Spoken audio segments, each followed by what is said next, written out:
Buenas tardes a todos, bienvenidos a OVA y muchas gracias por acompañarnos en esta presentación. My name is Alberto Gascón, I'm the director of Instituto Cervantes here in the Netherlands, and I would like to begin these words of welcome by thanking our hosts, OVA, this wonderful library, for their kindness and generosity in opening their doors to us once again, and allowing us to continue to promote intercultural dialogue through culture, art and free thinking. Hoy tenemos el gran privilegio de recibir a Guadalupe Nettel, gracias Guadalupe, una de las voces de las letras mexicanas e hispánicas más reconocidas y reconocibles, una escritora que es una autora, que es una pensadora, que es también una activista, una dinamizadora y un sinfín de muchas otras cosas que iremos descubriendo esta noche y que la convierten en definitiva en una referencia literaria y cultural fundamental. Constituye, por tanto, un auténtico honor tener la oportunidad de poder escucharla hoy aquí. And since the reason for her visit is the presentation of the new Dutch version of her novel La hija única, and therefore a large part of the conversation will revolve around this novel, I don't want to leave out some notes on her biography and career that I'm sure everyone should know in order to become aware of her literary dimension.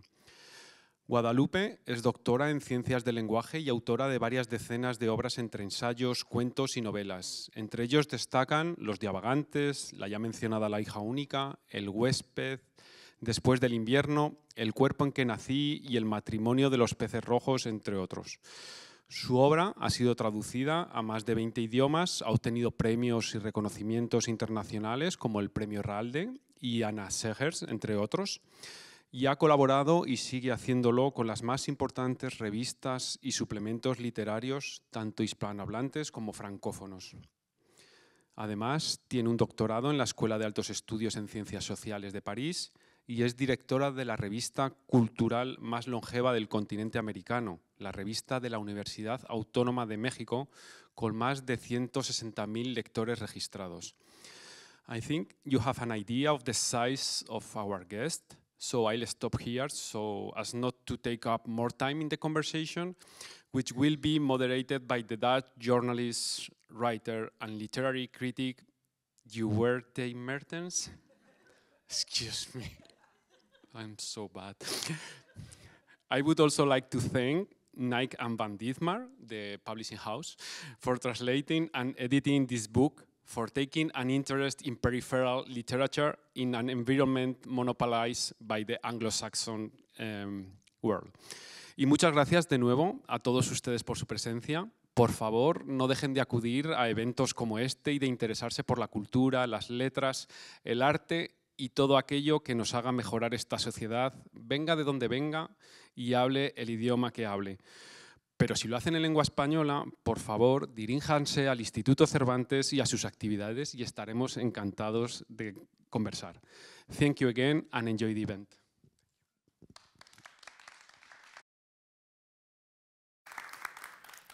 Thank you, Alberto. Welcome. La hija única means the only daughter. The novel is translated in Dutch by Hendrik Hutter as Het enige kind, the only child. And the English translation has the title Stillborn. I think that's a beautiful title because you can have two interpretations of the title. Which title do you prefer, or do you think is most striking? Actually, in Spanish, La hija única has also two meanings, and that's why we chose that title in English. But first of all, I want to say hello to everyone. Thank you for coming, especially on Friday evening with wind and rain. You are heroic, and I feel very, very touched that you're here. Sorry for my English, it's not my even second language. We probably could be more easy in Spanish, but I will do my best, I promise. Okay, so coming back to the question. Yeah, it has two meanings as well. So it's the only daughter, but it's also the unique the unique daughter. And it means, you know, because of this special character of Inés, there's no two Inés in the world. There's no two Guadalupes neither, but she's quite unique. And I wanted to just to say that very strongly. Yes, so that's the title you prefer. I think I prefer my title. Yes, I can imagine. But in any language is different, and I'm conscious that the title changes. In French, it changed as well. And I like the three of them. Okay. Okay, but they all have another sphere. Yeah, absolutely. Yes. But also another culture and another, you know, vocabulary. And every translation, actually, it's another rewriting. It's like the book is born again. Yes, that's beautiful. The novel is dedicated to your friend Emilia, who very generously allowed you to tell her story whilst granting you the freedom to invent, you write. Why did you decide to write down her experience? Yeah, you know, this is the first time I do that. It's a new experience for me as a writing process, because it's the first time I write a novel after an interview. And I had a chance, because I can say it was a privilege for me to be so close to her while she was going through this painful and, at the beginning, terrible process. So, and I wanted to do something beautiful about that, because she was the first one to do that. She and her husband managed to transform tragedy into very meaningful experience. And that was very beautiful and moving and inspiring for me. And I wanted to share it with all the readers. I wanted to do something as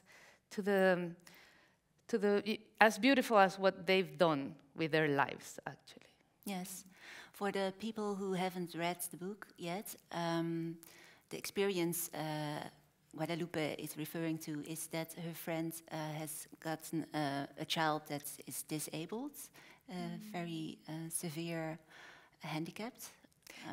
Yeah, if you say it very shortly, yes. But actually, it's been a very long process. Well, while she was 8 months pregnant, the doctors told her, your child, the baby you're expecting, is going to die, and there's no doubt about it. There's nothing we can do. It's the way things are, and you just have to go and look for a psychologist and, you know, go through this grieving process, because there's no other solution. So she did that, which was already very, very painful. And I wanted to speak about that experience as well, because there are so many women who lose their children before giving the labor, or just after the labor, or some days after the birth. And it's not something that we speak a lot about. So I wanted to give them visibility. And that was also Amelia's, my friend, intention or motivation when she decided to accept, because before I began to write the novel, I asked her permission, which is something unusual as well, because I don't think writers should ask permissions, but I didn't want to lose her friendship and didn't want to offend her in any way. So I asked her if she was okay with that, and she allowed me to do that, and if she was even willing to help me to do that. And she had to think about it, because she's normally a very discreet person. She doesn't like to expose herself or to publish anything in her social media. She's very quiet. So after thinking about it I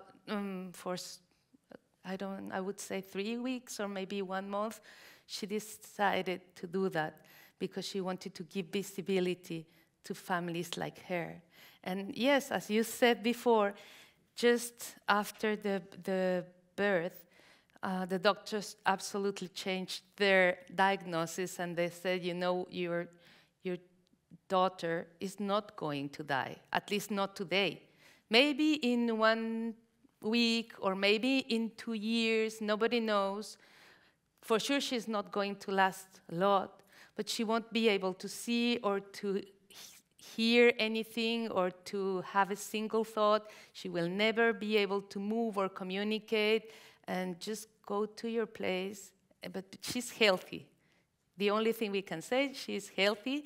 Go to your house and do your normal life. So, yeah, that's what she had to deal with. She was prepared for something, and then some other thing happened into her life, and she had to deal with this great problem that she couldn't manage at all. It's so generous of her that you could share the story. Absolutely. Yes. Yeah. At the heart of the story is the friendship between two young women, Laura and Alina. And one of the first things we learn about Laura, the narrator, is that she doesn't want to have children. For years she tried to convince her girlfriends that procreating was a hopeless mistake.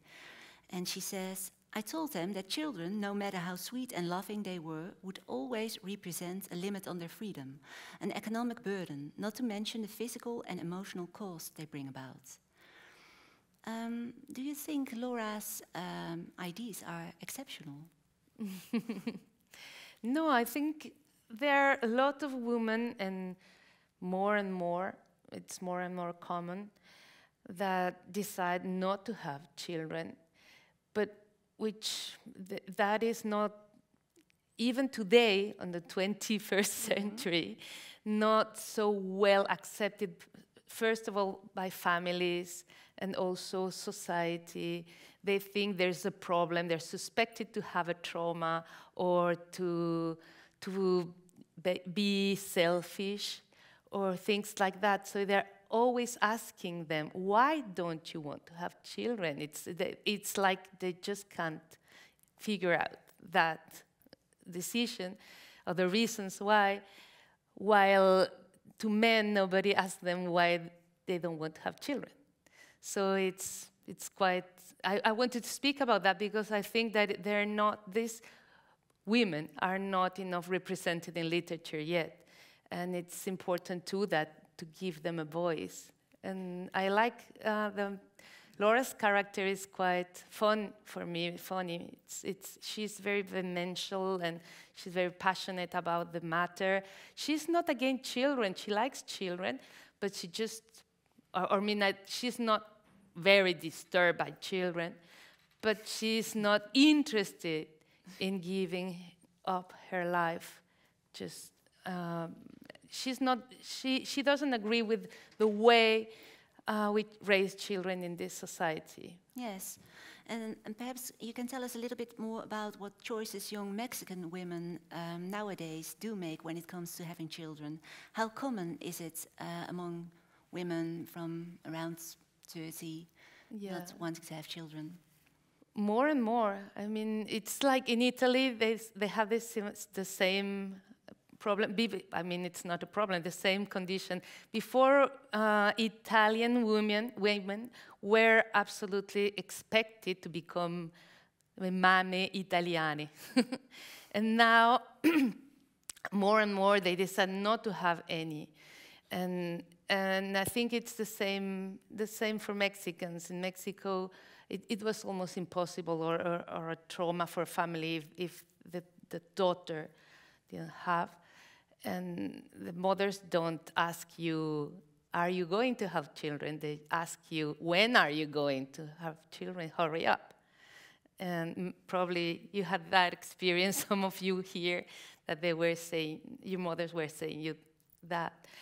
And so, but it's more and more common. I have many friends who decided not to have children of 30 or 40, and they're absolutely determined to that.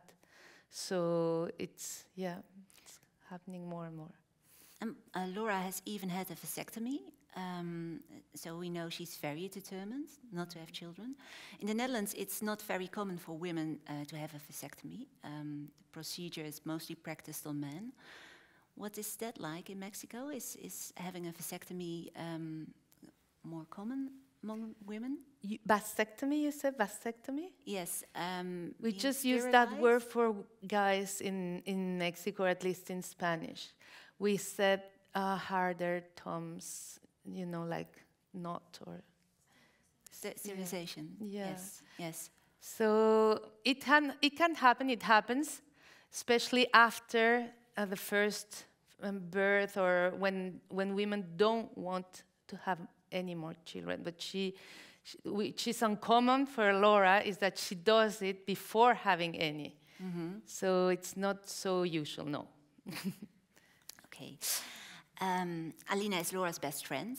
She's also ambitious and independent, and you could say they are like-minded. Till Alina suddenly tells Laura she wants to have a child.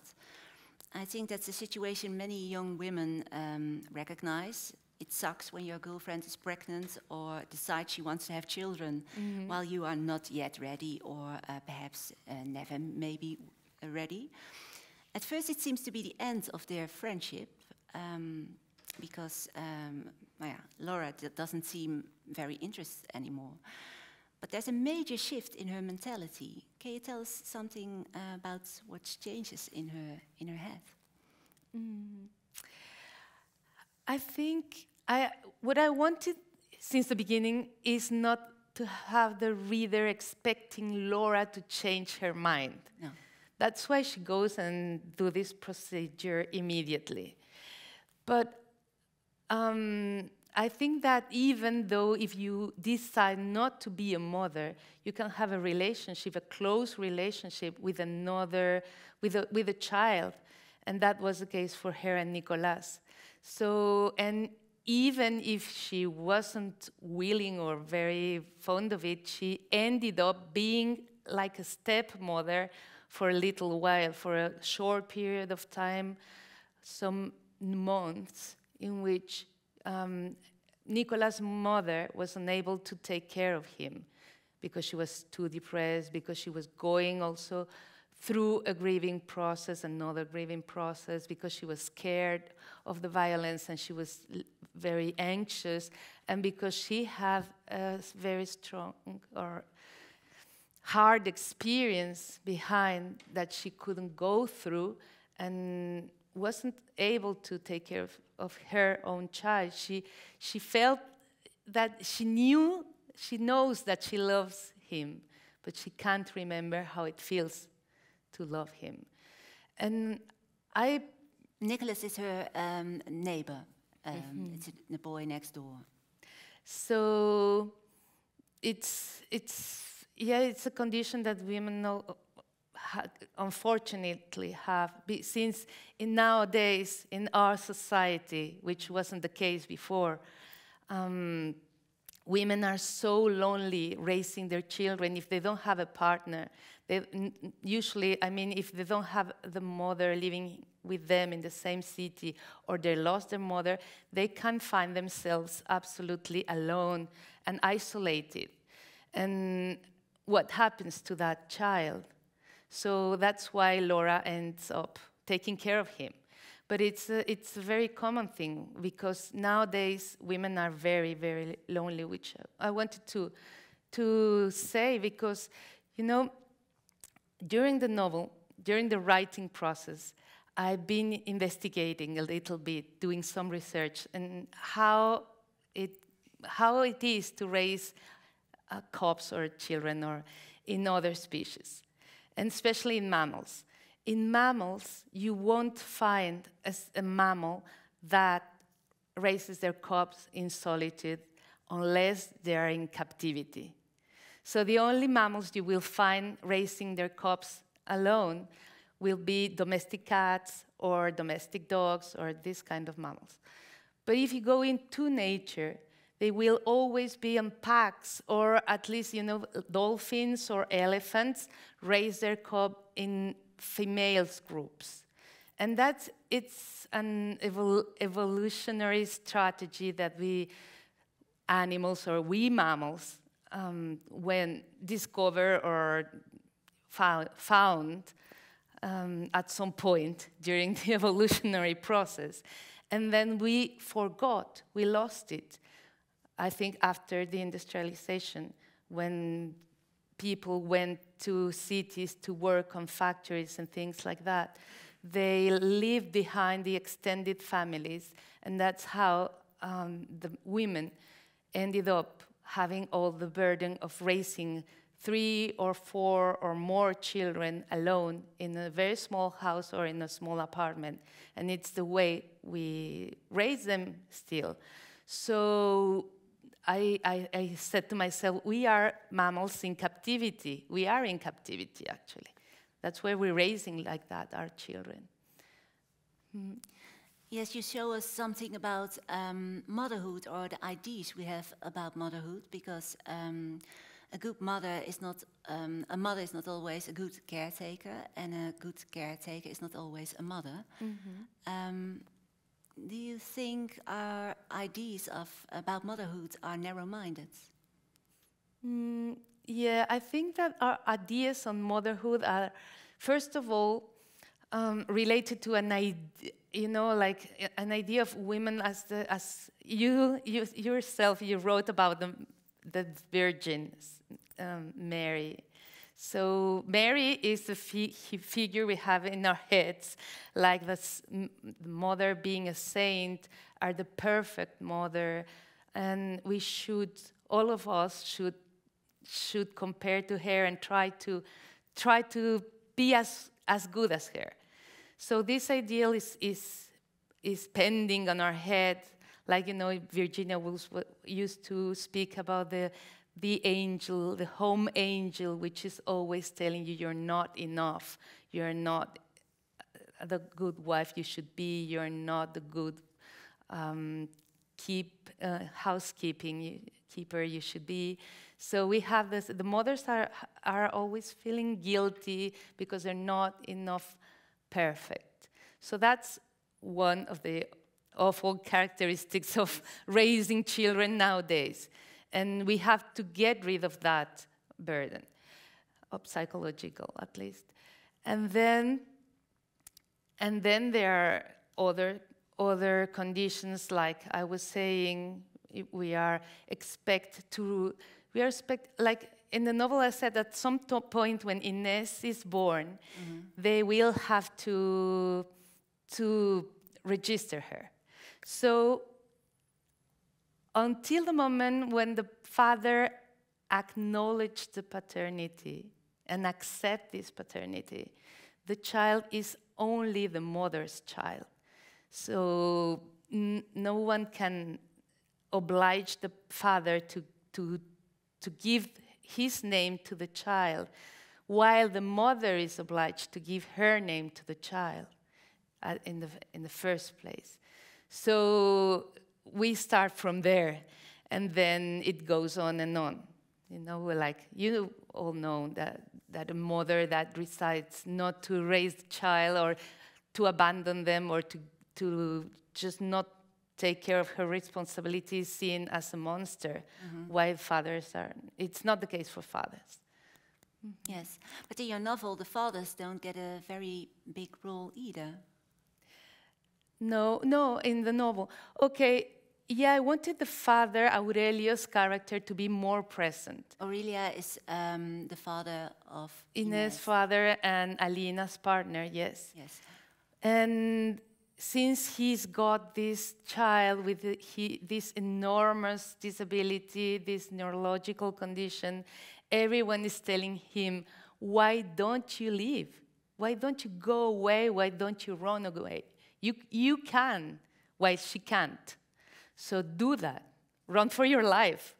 And he decided to stay, and he's absolutely outraged that people tell him these kind of things, and that his own wife suspects him to be, you know, like pretending, or trying to run away at some point or planning to run away at some point because he can't do that. So I wanted to give him more visibility at some point, but this ended up being a novel about raising, about motherhood. That wasn't my intention in the first place, but sometimes literature is like that, you know that. It just goes to a way that you weren't expected to go at some point.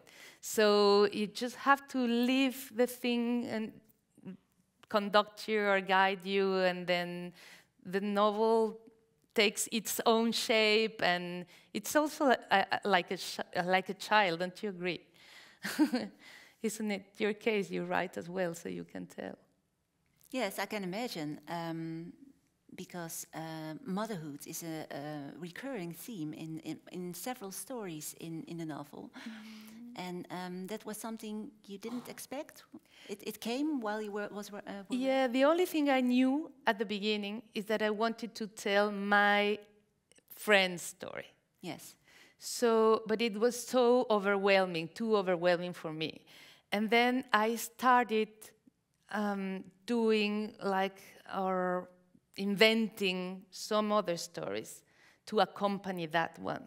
And that's how Doris and Nicolas are born or appeared in the apartment next door. And other women as Monica, Marlene, and other women are just around. Not all of them are mothers. I think 2 of them are the main mothers. Some of them are caretakers. Yeah, some of them are. Yes. Some of them aren't. And yeah, and little by little also the pigeons. Let's speak about the pigeons. Yes, there are pigeons on the balcony. Perhaps you can tell the story. Yeah, at some point while I was writing this novel, I had some pigeons on the balcony of my house. And I was like, oh no, come on. They're going to shit everywhere. And I had to clean it. So I started cleaning, and I tried to chase them. I did everything I could to chase them. But at some point, they just laid some eggs in the nest. And everyone was like, come on, you can't chase them anymore. Some pigeons are about to be born, and you can't destroy the eggs. So we eat eggs every morning. In Mexico, we eat eggs very, very often. Apart from Alejandra, who doesn't. He hates eggs. But normally Mexicans eat eggs every morning. But those eggs, because they were on the nest, because the parents were there, nobody could touch them anymore. And so I decided to include them in the novel. And I was just telling that the pigeons had 8 legs. But one day I was coming back to my place, and I saw one egg completely destroyed and broken in the floor. And I said, oh gosh, the egg is broken. What is going to happen? And then I tried to see what was going on with the other egg. The other were still there, healthy. And all of this ended up in the novel, as many other stories that, because when you're writing a novel, and you probably know, you just hear everyone speaking about your subject. It's like you go into a dinner and someone speaks about a child's disability or a difficult motherhood or something like that. And it's impossible, it's just a huge temptation, and you just want to write about that. And it's something beautiful. I think it's a magic, part of the magic of literature to do that happens. Yes, because Laura doesn't want to have children, but children are everywhere around her. And also there are mothers everywhere. So it's like a mirror for her. Yes. Yes, it was the case when I was writing the novel. Now I don't see mothers everywhere. I see other things. What kind of things do you see now? I see complicated teenagers. Okay, so that will be the theme of your next novel. Probably. Let's see. Let's see. I would like to return to the friendship between Laura and Alina, because I just mentioned that, well, it's complicated when your friend, you think your friend also doesn't want to have children, and then she decides to have a child. That does something to the friendship, and you describe that very beautiful. And you also show us how maintaining friendship requires as much effort as keeping our love relationship work. We sometimes overlook that, don't we? Mm-hmm. Yeah. Yes, I wanted friendship to be at the center of this novel. Yes. Because it's, I think, is the bond that, at least in my experience, more than love, more than a partnership with a husband or a boyfriend, those are the bonds that have support me all along my life. And my most important relationships in my life are not with men, are with women, with, like friends. And some other, I also have some male friends, it's not just, I should speak about them too. But I think friendship is especially between women, given the condition, that we often have, like a group that has not the rights that we should have, that is often behind, that is often subjugated, let's say it. It's a strategy that we have found to support each other and to go with our lives. Yes. You also show that, I'm sorry, I've lost the name of the narrator, Laura, that Laura is very compassionate with her, although she doesn't like that her friend is becoming a mother in the first place. Mm-hmm. No, not in the first. In the first place, she's angry. She feels betrayed, and she feels alone, and she's saying, "Come on, we are not going to be able to communicate anymore," because she will be speaking about the Leche League and about changing diapers and about the brands of, I don't know, clothes and milk and things like that. But, and she will be absolutely absorbed by her new condition, and I'm not at all into that, and I don't want to be into that. So she's upset, she's really pissed off. But then she sees her so happy, so like fulfilled, that she can't help being happy for her. Yes. Even though if she wants to stay angry, she feels happy for her. And then she feels very, very concerned because what she's going through. Yes. There's no judgments. Almost no judgments in the novel. Is that something, an attitude that comes natural to you, or did you have to work on it? I try not to judge in my daily life, but I think Laura does. She's judging her mother. Why? Yes, but not in the friendship. I'm sorry, I should say that. Okay. In the friendship, there's not many judgments. In the beginning, of course, she doesn't like that her friend is pregnant, but when she's in a difficult situation, she's not judgmental at all. Okay, no, I don't agree with that. No? Tell me. But it's nice that you say that. I would like to be like that. Probably it's because, I'd like to be like that my character is my narrator, which is a kind of alter ego of the author, even though if I am a mother and she is not. And she's much more dimensional than me. But I think she judges at some point. She judges even Alina in the first place, and she judges all her friends who have become mothers and that she has lost. And she judges also the doctor who is actually an asshole and behaves like that. And so, and I think he doesn't judge us so much, but he does. I think she's very supportive also. Yeah. Friends, yes. Why did you decide to tell Alina's story from Laura's perspective? Because you are a writer, of course, and you could also have given Alina her own narrative voice. Okay. So this is very interesting, and I was thinking about that the other day, because, you know, I've been reading a novel called Triste Tigre by Neige Sinon, which is a new French author, and I'm very surprised and very, very impressed by this novel about a very, very difficult experience she went through. The whole novel it's not actually a novel, it's a book, and it's a hybrid book on rape, and she's been through that. But she speaks a lot, she reflects a lot about rape, which is also a very challenging experience.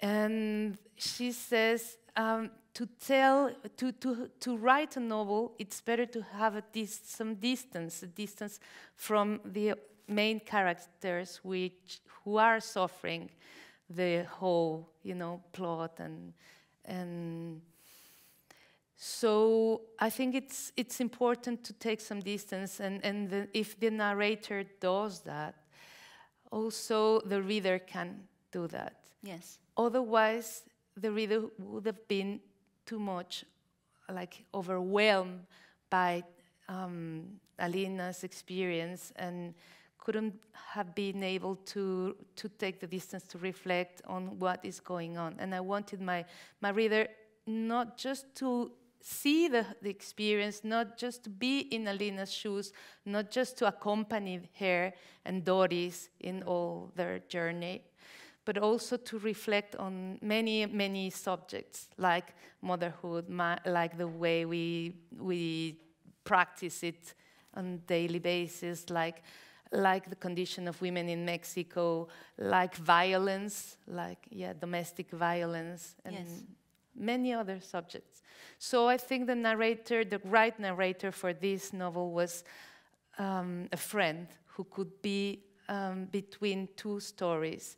And also, being honest, I don't think I would be able to narrate this terrible experience, yes, with the first person. Yes, I can imagine. Well, last year I've had a conversation with Mariana Enriquez about the story anthology, The Danger of Smoking in Bed. We were talking about this story in which a young girl is in bed smoking and thinking about her terrible skin condition and about her neighbor who died smoking in bed. Nothing really happens in the story, but you can feel how she's disgusted by her own body. She's trapped in that body, and that's very scary. You have also written a lot about the physical conditions of your characters in La Hija Única, but also in The Body Where I Was Born. Enrique said the biggest horror is not some scary event, but it's hidden in our own body. Is that something you recognize? I like very much Mariana Enriquez's literature. She's a great writer. And yeah, I think it's a common thing in all my books, to look at differences and dissident bodies. And when I started writing, it wasn't as common as nowadays. It was something quite unusual. And I think I was just looking after my beautiful monsters. I was, which I like very much, the monster figure, because it is it is someone who comes to challenge all the way we think normally about how things should be, how bodies should be, how minds should be. In our societies, societies tend to normalize and to uniform us. Societies want us to be equal in, like uniform, and not to be unique, not to be different. Differences are not encouraged in many of our societies. So I love differences. I love to celebrate them. I love to just put the lights on there and on them. And it's something that I think that true beauty, that the real beauty, is not what television or publicity sells us. It's just these differences, which are touching and moving, and that art is unique. When you see a piece of art, you don't say it should be more square or more tall or more anything. You just accept as it is and acknowledge its beauty and its presence and its uniqueness. So I think that we human beings are also like pieces of art, and that we should celebrate these differences. That's why the monster is present in all my books. And this is the birth of a beautiful monster as well. Yes. You also feel drawn to the dark, is that right? Why is the dark so appealing to you? Well, much less than Mariana Enriquez. Yes, I know. Much more less than Mariana Enriquez. It's more subtle. Yeah. In your work. I always been attracted by, like symbolist literature, like 19th century, and all these mystics, and the way the magic manifests in everyday life, and also tarot for sure, and oracles, and this, it's intuitive powers that we all have, but we don't acknowledge and don't develop them. And I find it very, very attractive, as you say. It's beautiful, and I've been reading a lot of this kind of literature when I was a teenager, and probably, in the 90s, we all used to listen to The Cure and Depeche Mode, and, dark was a great thing. So I think I was raised by that in a way, and I went to look to the sources of that. Like the symbolist writers, and that's why I'm still attracted by that. Yes. The things that happen to Alina are very dramatic, of course, but the narrator has a very clear and unsentimental tone of voice. I love it. Can you tell us more about how this character's voice came to you? Doris Nicolas, you say? Sorry. No. The tone of voice of the narrator is Laura. She's very unsentimental. Okay, she's unsentimental. Unsentimental and very clear. It's not, and she's telling us very dramatic experiences of her friends. So, why is she like that? Or how did she become like that? Or how did this tone of voice come to you? It was on purpose, because when I started writing this story, I knew that it could fall into sentimentalism and melodrama very easily, because it was so huge and terrible. And I wanted not just to be melodramatic, but just also to acknowledge and to give a testimony of how these people, Alina and Aurelio, were able to transform this horrible tragedy into something very, very meaningful, into happiness. And that's very difficult to achieve. So I wanted my narrator to be very, like economic in feelings or sentiments. And I was inspired by Maëlys Kerangal's novel, Men the Living. I don't know if you've read that novel, but it's a beautiful novel which starts after a big tragedy occurs. A teenager is in coma and will probably die, and how it is this journey for her mother, his mother, his father, everyone in the family. So she's very economic too with the narrators, and I think that beautiful because there is a huge contrast between the overwhelming plot and the voice who is narrating it. So I was inspired by that book, I have to say, and I tried to do the same. I don't know if I... Yes, it went very well. Or not, but that was my intention. But Latin American literature is often associated with a very rich and flowery style. Is that justified, you think? We're that as well. We are that. And we are so many things. Latin America is a huge continent, and there are different cultures living there. So you find, of course, salsa and reggaeton and, lambada in Brazil and capoeira and things like that. But you also find horrible and terrible things like the ones Fernanda Melchor tells in hurricane seasons, or migration, or, the voodoo things and Santeria. So the richness of this continent is that you find many different, very, very different cultures and aesthetics sharing the same territory. Yes. And what are the modern Latin American writers you feel connected with? Mariana Enriquez for sure, and also Samantha Schweblin, which is also a little dark, or maybe quite dark. And I like also Mónica Ojeda and Maria Fernanda Alpuero.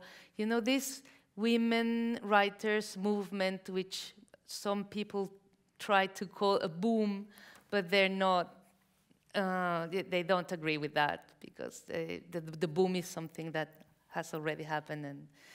And I love their writings. I think they're very, very powerful. Yes. I saw a conversation you had with Mariana Enriquez, and you said we both don't like bullshit. I was wondering, what did you mean by that? Did we say that? You said that. Oh, we both don't like bullshit. And when does a story... I think it was a jet lag, I don't know. No, when does a story... bullshit? Okay, nobody likes bullshit, but when does a story become bullshit? Yeah. When does a way of writing become bullshit? Yeah. When you feel that you're pretending to be someone else, or it's not honest, and you're trying to manipulate the reader, which is something I really try to avoid. Yes. I don't like that. I don't like when I'm a reader and the author tries to manipulate my feelings or things like that. I hate that. That's something you certainly don't do. It's very clear, in a little bit distant way written. And when thank you. When you write and you just, it doesn't feel good, it doesn't feel honest, it doesn't feel true. You just notice it. Yes. And if you go on and on, it can be like a fake whole thing. And you don't enjoy it anymore. You enjoy it when you feel that you're doing something authentical. At least in my case, that's what happens. And was this voice, this tone, this very clear tone, was it there immediately when you started writing, or did you have to search for it? I searched a little bit, but not so many days. It came, and it's just when you have the right tone that you can go on and.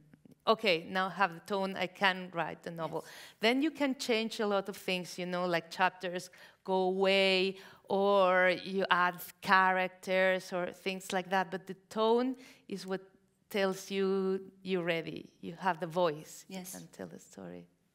Then it starts to flow, yes. Since 2017, you have directed the magazine of the University of Mexico. You're still chief editor? Yes, yes. Okay. And are the editors made up of students? No, no, we invite writers of all over the world, actually, like Pankaj Mishra, to say an example of Indian author, and also Meetu Sanyal, another Indian woman, and the other was a guy. And Fernanda Melchor or Mariana Enriquez have both of them collaborate on the magazine. And we have a blog for students, but it's more like academics from the university. Ah, okay. And what if a student would ask you, what attitude do I need to become a good writer? What would you answer? I think I didn't. Okay. What if a student, someone who reads the magazine or writes for the magazine, would ask you, what attitude do I need to become a good writer? What would you answer? Did you understand the question? Yeah, now I understand. You have to, what we were saying before, to be authentic to yourself. So sometimes I've been doing some workshops with young people, and I ask them, you go to your place and write the story you never dare to tell to anyone, not even to your best friend, not to your mother, to anyone. Something that happened or something that you felt that you have been hiding to everyone. And afterwards, you can destroy it, you can burn it, you can do whatever you want. But normally, when you do that, you find your voice, your true voice, and the story you are craving to tell. So, yeah, I think that authenticity is the the most important thing. And after that assignments, they never destroy the papers? Sometimes. Oh, sometimes. Sometimes then they have to search a little bit more. There are a few life lessons or wisdoms in your novel, like it is easy when we are young to have ideals and to live according to them. What is more complicated is acting consistently over time and in spite of the challenges life puts in our way. Have some ideals of yours or theories on life changed by writing this novel? Not by writing this novel, but along my life, yes. I wanted to do a revolution in Mexico. I wanted to be a Zapatista, and I went there for 1 year, and and I'm not this lady anymore. You became a writer. Yeah. So it's also revolutionary. I've renounced to many ideals, but I've tried not to do that. It feels very bad. But this novel didn't make a contribution to that. No, maybe in a couple of years I will be able to tell you, yes, it happened like this and that. But I think I'm still happy with the novel.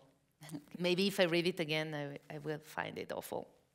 No, I didn't ask if you find it awful. No, I know. Well, what did your friend Emilia think of the novel? I guess she has read it. Yeah, it was quite fun because she was the first person I gave it to read. And she was, the beginning, she was, with the first draft, she was saying, I prefer Doris and Nicolas' story. Alina is too boring. And you should invent more. Invent something, because she was used to her story. Probably she was bored to think about that. So that's how Marlene ended up in the novel, because she wanted something extra to be there, you know, like a supplementary challenge or extra challenge or something. And yeah, and then now I think she's happy with that, because she doesn't have to tell everyone the whole story again and again. She just have to offer them the novel and they know what happened. Okay, that's nice to hear. It's better than that she wouldn't have liked it. I certainly liked the novel a lot. And I guess there are more people who liked it a lot. thank you very much for this nice conversation. Thank you. Thank you. It was very nice.